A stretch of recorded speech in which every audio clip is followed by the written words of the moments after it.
Mr. Chairman, thank you for showing us those images of children, because even though it's really hard to look at, we have to look at it.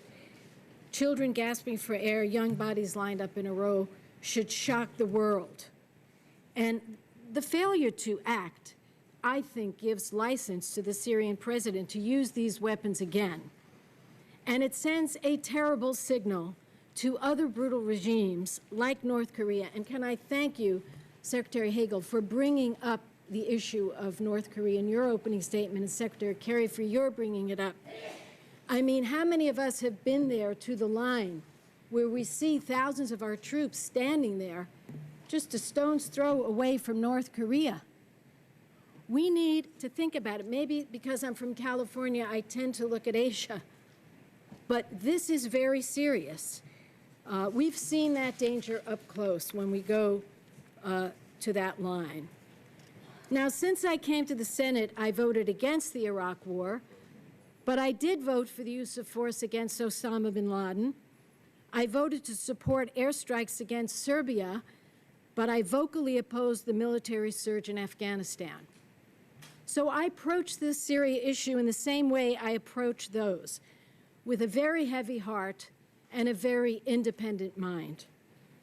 I've heard some of my colleagues compare President Obama's position on Syria to the decision to invade Iraq in 2003, and I thank Secretary Kerry for discussing this, because I believe it's a totally false comparison.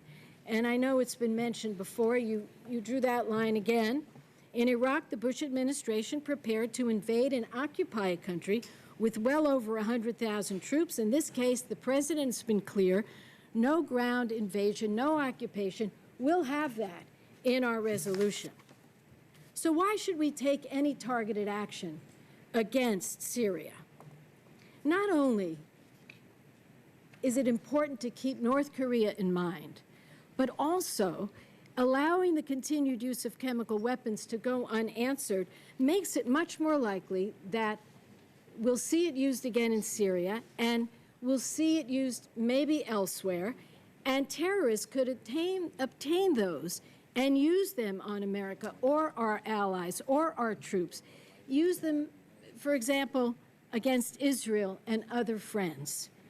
It makes it more likely, and this is key, that Iran will view us as a paper tiger when it comes to their nuclear program, and that is dangerous not only for us and our friends, but for the world.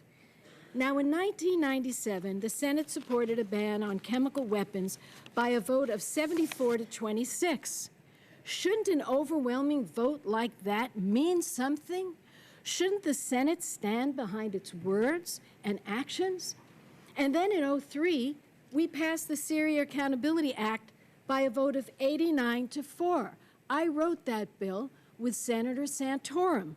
We had a huge vote in favor of it. This is what it says: acquisitions of weapons of mass destruction threaten the security of the Middle East and the national security of the United States. Shouldn't an overwhelming vote like that mean something? Shouldn't the Senate stand behind its words and its actions? So I believe, as Secretary Kerry said, and so I'll reiterate it, that not only has our president drawn a line, a red line, on the use of chemical weapons, and not only has the world done so, but we in the Senate, we did so. Now, I know there's tremendous reluctance to get involved in another military effort, and sometimes the easiest thing to do is to walk away. Well, I believe we cannot close our eyes to this clear violation of long-standing international norms. I believe America's morality, America's reputation, and America's credibility are on the line.